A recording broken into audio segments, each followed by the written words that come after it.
It's funny, isn't it? We all just sort of assume the fridge is this, like, fortress for our food. You pop it in, and it's safe, right?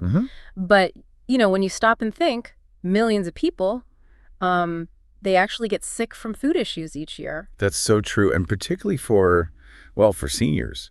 Our immune systems might not be quite as robust as they once were. Exactly. So those bugs can hit harder. Right.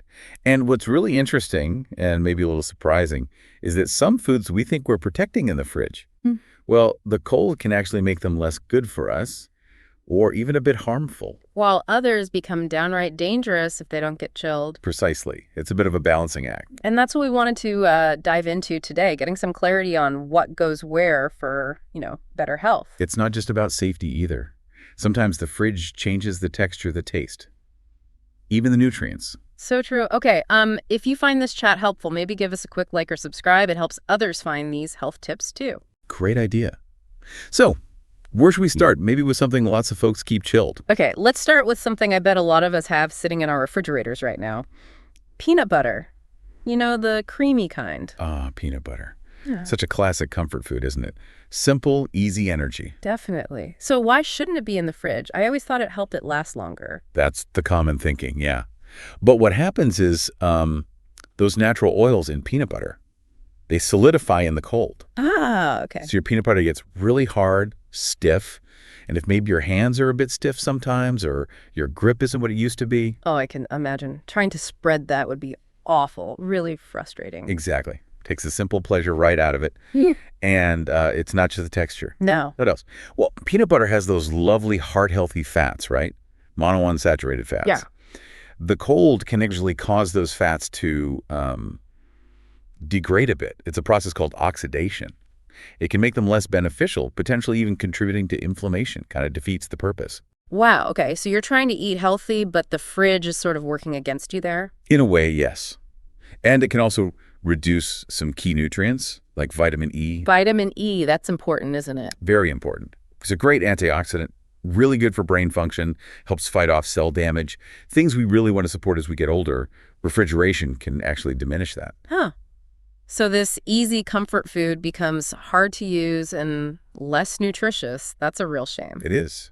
Food is comfort, it's routine. When it becomes difficult or less beneficial, that affects our enjoyment, doesn't it? It really does. So bottom line for peanut butter. Keep it in a cool, dry pantry, lid on tight, away from heat or sun. Stays creamy, stays nutritious. Simple. Okay, pantry it is. Now, what about another kitchen staple? Onions. Oh, onions. The foundation of so much good cooking. Couldn't live without them. That smell when they're cooking. Yeah. Pure comfort. Absolutely. But again, the fridge, not their friend. Really. I often put them in there if I don't use the whole thing, or just to keep them from sprouting, maybe. Understandable. But the fridge is usually quite humid. And that moisture is bad news for whole onions. It softens their layers, makes them kind of mushy. Ugh, nobody wants a mushy onion. No.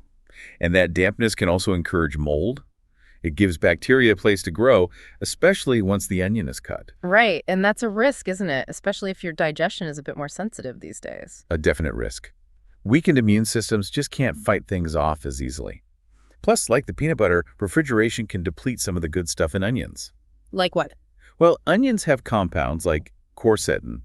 It's an anti-inflammatory, good for joints, good for the heart. The breakdown process in the cold can reduce those beneficial compounds. So we're losing flavor, texture, and nutrients, and making the fridge smell. Pretty much sums it up. Not ideal for enjoying your cooking or your kitchen. So where do onions belong then? Whole onions are happiest in a cool, dark, dry place with good air circulation. Think a basket, maybe in a pantry or a cupboard away from the potatoes. Got it. Okay, one more for the don't refrigerate list. Bananas. Bananas. Easy to eat. Naturally sweet, great source of potassium, very popular. Especially if chewing is sometimes an issue or you just need quick energy. Exactly.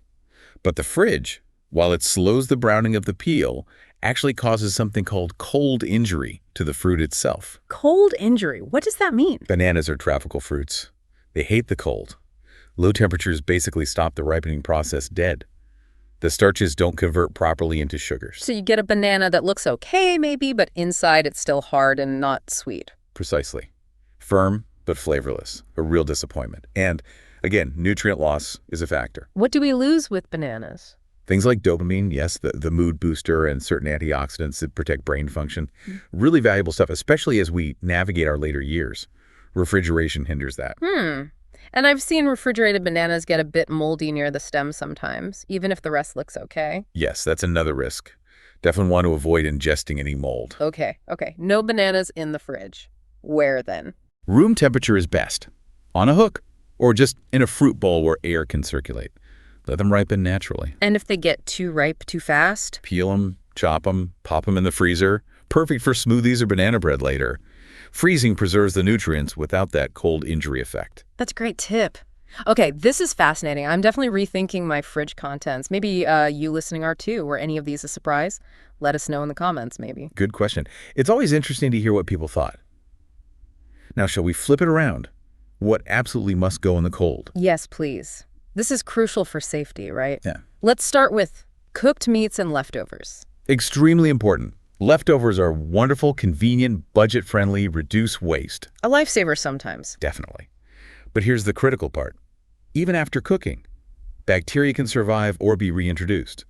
And at room temperature, they multiply incredibly fast. How fast are we talking? An hour? 2 hours? The danger zone is often cited as being left out for more than 2 hours. Sometimes less if it's very warm. Bacteria like Listeria, Salmonella, Clostridium perfringens, they love lukewarm food. And these can be really serious, especially for older adults. Very serious. A weaker immune system or slower digestion means the body can't fight off the infection as well. What might be mild food poisoning for a younger person could lead to hospitalization, severe dehydration, even worse outcomes for a senior. And the scary thing is, the food might look and smell completely fine. Exactly. You cannot tell by looking or sniffing if these dangerous bacteria are present in harmful numbers. It's an invisible threat. Also, I've heard that sometimes the symptoms in seniors aren't the typical ones. That's right. It might present as sudden confusion, dizziness, a low-grade fever, maybe you're just feeling off. It can be easily mistaken for something else, delaying treatment, and it can really worsen existing conditions like arthritis or put strain on the heart and kidneys. So the rule for leftovers. Get them cooled down and into the fridge promptly. Don't let them sit out.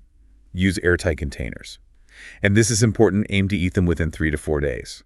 After that, the risk just climbs too high, even if they've been refrigerated. 3 to 4 days. Got it.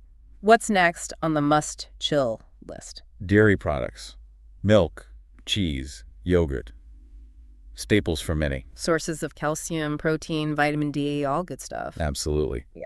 But those very nutrients make dairy an ideal breeding ground for bacteria if it's not kept cold. Okay. And again, the risks are heightened for seniors. Stomach acid might be less acidic, the immune system less responsive. It just makes it easier for bacteria to take hold. So even leaving the milk carton on the counter during breakfast could be an issue. It could be. Bacteria multiply silently. Within a couple of hours at room temperature, levels can rise.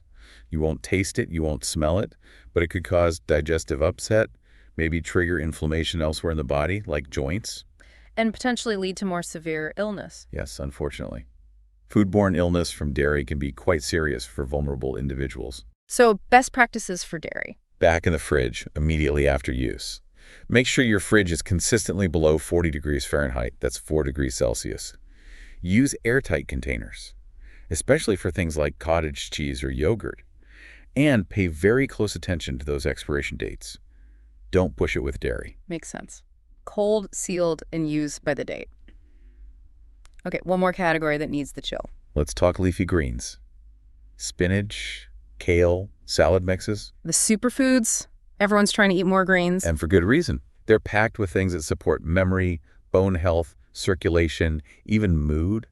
Really crucial as we age. But they seem quite delicate. They are very fragile. They start breaking down almost as soon as they're harvested. Unlike, say, a carrot, they really rely on cold temperatures to maintain their structure and, crucially, their nutrients. So if they're left out, they lose their goodness, like the bananas. Exactly. Vital compounds like folate, essential for cognitive function, vitamin K for bones and blood clotting, lutein, great for eye health. These diminish rapidly at room temperature. And as greens wilt, they release moisture. That moisture, combined with the breaking down plant tissue, creates a perfect environment for bacteria like E. coli or Listeria to flourish. That sounds really risky. Pre-washed salads, too. Even pre-washed salads need to be kept cold. Any breakdown increases the risk. And for an older person, Contracting one of these infections can be really debilitating. What kind of consequences? It could lead to long-term digestive problems, worsen joint inflammation significantly, cause severe dehydration and weakness. It really undermines the health benefits you are seeking by eating the greens in the first place. So how do we store them properly in the fridge? The crisper drawer is your friend here. It's designed to maintain a good level of humidity without things getting soggy. Store them loosely, maybe wrap them gently in a paper towel to absorb excess moisture, and use breathable bags or containers. Don't pack them in tightly. Keep them cool, but let them breathe a bit. That's the idea. Keep them fresh, safe, and nutritious. This has been incredibly insightful. Honestly, I've learned a few things today I need to change in my own kitchen.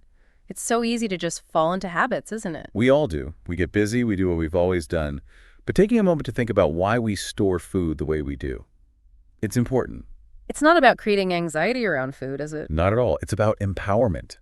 Giving you the knowledge to make informed choices that support your well-being. And realizing that these seemingly small kitchen habits can actually have a pretty big impact on our digestive health, inflammation levels, how well our immune system functions, maybe even how well our medications work sometimes. Absolutely. Sometimes our bodies send us quiet messages, a bit of fatigue, an upset stomach, maybe some aches and pains.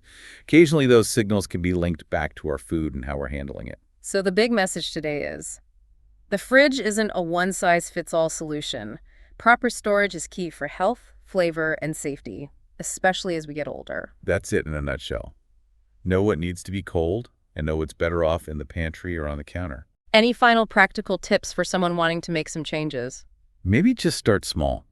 Take 5 minutes to look in your fridge and pantry. Are the onions in the fridge? Maybe move them. Label your leftovers with the date you cooked them. Perhaps make a little list of the keep out of the fridge items and stick it on the fridge door as a reminder. Those are great, manageable ideas. And maybe share this information with family or friends. It's a simple way to show you care. Definitely. Spread the knowledge. Well, thank you so much. This has been really helpful. My pleasure. And if you listening found it useful, please do hit that like button and subscribe so you catch our future deep dives into health topics. Yes, please do. And as you go about your day, just remember, taking good care of your food is a fundamental part of taking good care of yourself. Here's to your health and well-being.